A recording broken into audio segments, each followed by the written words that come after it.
Make more offerings so that you can be always wealthy, always rich, always powerful in the future. Always.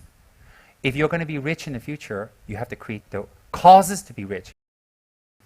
What we were talking about earlier is the 6 preliminaries prior to meditative practices or meditation practices, all right? And I didn't finish that. The first one is cleaning the place of practice and setting up the altar. The second one is arranging an attractive display of offerings. 3 is sitting correctly in the meditational posture and then taking refuge in developing the Bodhi mind. Number 4 is generating the visualization of the field of merit. Number 5 is offering the 7-limb devotion together with symbolic offerings of the universe or mandala. Number 6 is offering prayers and supplications to the gurus in the line of transmission. And after you've done that, the 6 practices, preliminary practices, then you may engage in your meditations. Then you'll have more success and fruit in your meditations after you've done that daily. Much more. And His Holiness says, the offerings themselves and the images themselves at best should arrive from money or resources that are faultless. Example, if you're selling drugs or killing animals and you're using that to make offerings, it's not a very proper offering. It's not a faultless offering. How can an offering be an offering when it arises from things that hurt others, that do not benefit others? It cannot be. And to say that I wish to do this type of action, this type of livelihood in order to generate income to do offerings and support the Sangha is actually not real, is not true. Negative things cannot arise positive things from negative things. Impossible. And then His Holiness says here, not making offerings is a sign of a lack of spiritual conviction. And a lack of spiritual conviction is a sign of weakness in Dharma practice. Some people say that they do not like to rely upon the practices of setting up elaborate offerings and statues to the 3 jewels and all that, and they prefer to rely on exclusively the fruits of meditation or meditation. His Holiness says this is a mistake for both teacher and the student alike.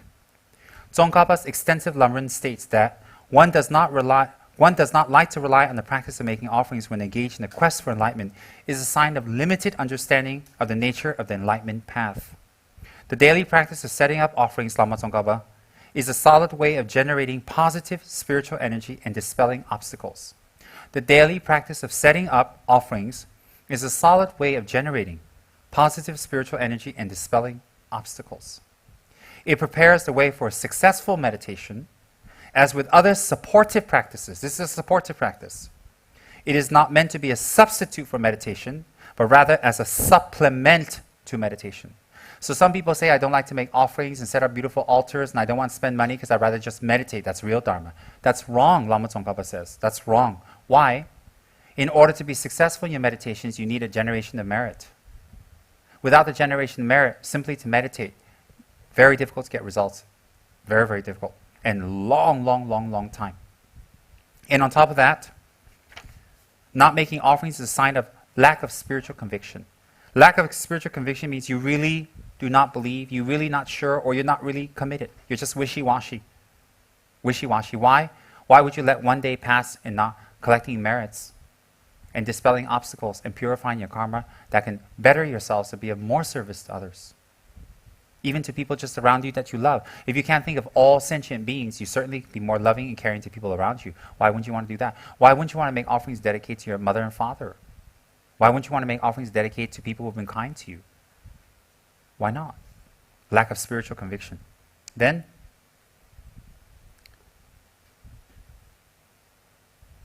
it is a solid way of generating positive spiritual energy and dispelling obstacles.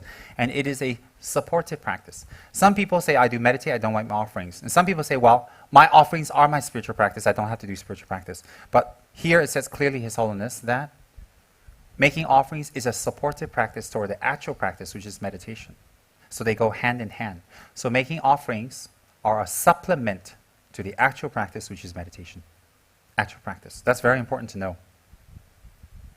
And then His Holiness says here very specifically for people, and this is very important, We may be afraid of making offerings or spending money on making offerings or spending our resources, but that is wrong fear.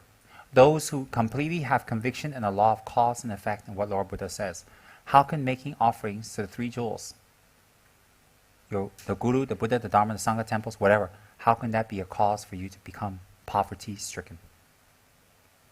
So those who are afraid to make offerings, that they are afraid they're going to be poor or they use up their resources, they should not be. Why? Generating merit can only create more wealth, not poverty. So those people who says, oh, I can't do this, I can't do that, I don't want to spend for this, I don't want to spend for that, it's not that they don't want to spend. Out of ignorance, they're afraid that if they spend this for the Dharma, whatever, that they're going to be poor or they're not going to have enough to cover or they won't last. Wrong view. It says here, the practice of making daily offerings generates the merit that causes material prosperity to increase. This does not mean that one should engage in the practice in order to become wealthy and an end in itself.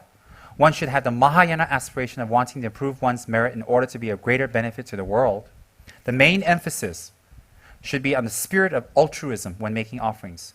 But if we are poor and can only afford very small offerings, we should do so daily. Then soon we'll be in a position to increase the size of the quality of the offerings. So what is this? When you engage in the practice of water offerings continuously and with confidence, with altruistic mind, automatically you will gain wealth. People who are afraid to use up their wealth to make offerings to the Dharma, when they're afraid, it is not they're bad, it is out of lack of knowledge and ignorance. In fact, when we make offerings, we should not be afraid. We should do it very confidently. Why? Don't be selective in what you believe in what the Buddha says. And it says here by His Holiness, this is illustrated by the biography of Lama Lukang Rinpoche Gelik Gyaltso. In the beginning of his life, he was so poor that all he owned was a wooden tea bowl. From this, he would eat and drink whatever simple foods he had and got. Then at the beginning of his meditation sessions, he would wash his bowl out and fill it with water 8 times, each time placing it on the altar for a few moments. So what happens, he was so poor, this geshe, this monk, so poor, he only had one wooden bowl. He would use that to eat his food, drink his tea, wash it, fill it up once, put it on the altar with water, and then remove that after a few minutes, again and again, 8 times to represent the 8 sensory offerings, because he was so poor, that's all he had. And on top of that, and that's along with the studies and meditation, because it was so important. And then on top of that, he also had a piece of slate that he would use as a base for a mandala offering, used symbolic of the universe. After some time, his merits increased and his karmic obstacles were weakened.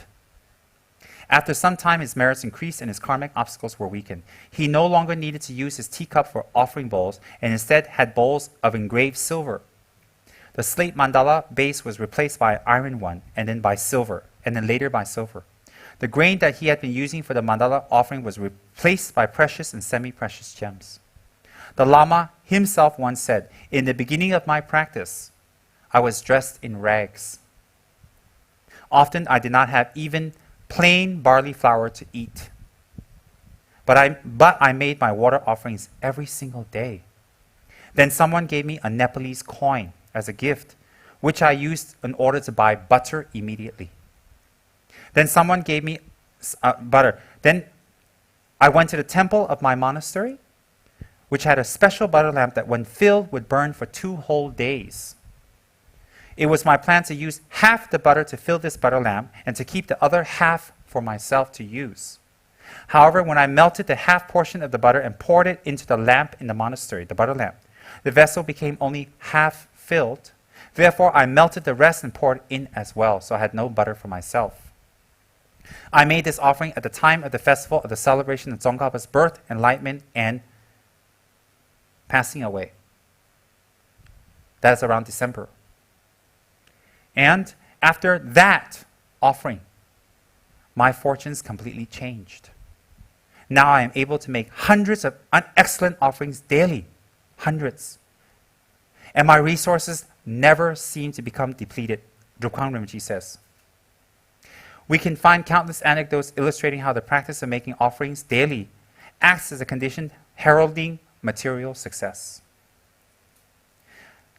So what it says is this Lama was so poor, he would use his bowl for everything. That poor. And I've seen monks like that. It is true. It's not just a story. I've seen it myself. Monks who can't afford 75 rupees, $7.50 ringgit, to even go to the hospital to take care of their swollen glands. They'll lay there for days, cannot eat and swallow. I've seen it. Very poor. I've seen monks wash their clothes and wait for it to dry and then wear it. They'll stay there the whole Sunday waiting for the clothes to get on one set of robes, nothing else. In a bare room, in their underwear, waiting. I've seen it with my own eyes. How poor they are. Yet they never give up study and practice. This particular Lama had one bowl. He used it 8 times to make offerings and used it as whatever for eating. He had no choice. Usually we can't mix up ours with the Buddha's. And then he got one Nepalese coin. He could have gotten something wonderful for himself, and he planned to do half-half. Instead, he melted the butter and offered it to the butter lamp in the monastery during Lama Tsongkhapa's day. Very auspicious day. And when he saw it couldn't fill it, he filled it all up. He gave his final attachment. That's very, very powerful. His final attachment, which weakened his karmic obstacles. And from that, his fortunes went up. People come and make offerings to him, receive teachings. He got sponsors and patrons. He transformed all his bowls to silver, his mandala base to silver, precious gems. And on top of that, his wealth never depletes. And he makes offerings all the time. This is not something I've heard once or twice. These are things I will tell you I've witnessed many, many, many times. People who are scared of making offerings, scared of contributing to Dharma, and they fear that by doing that they will be without wealth. They do not fear. That is not by a Tibetan standard. That is not by a protector standard. That is not by some Lama saying that. That is Buddha's own promise. Believe in the Buddha. And when you give it from your heart without any motive, without any recognition. Make their offering completely pure. Faultless. Faultless. Faultless meaning by motivation. And then when you make offerings continuously, definitely your endeavors will become easier and better. Definitely, if you're worried about finances, you'll get it. It is a direct method for collecting finances. That's why those who are very smart, and those who, smart meaning what? Wisdom smart. They will engage in water offering practice as much as they can. Whatever they get, they'll offer the best that they can, as much as they can, and it'll be focused on that. Why? It will collect great amounts of wealth. So for religious institutions like Dharma institutions, and you want it to be beneficial and reach out to many, the institution itself must make many offerings. Many. Why?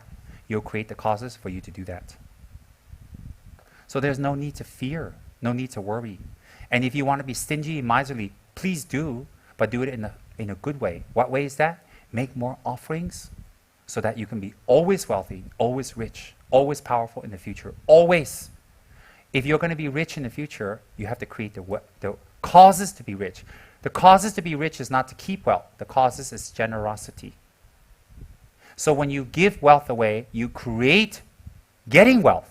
If you keep wealth and it's out of attachment, it is creating poverty. You may be rich now and have money now. It's not guaranteed for your whole life. It's not guaranteed for the future if you don't create the causes. If you don't.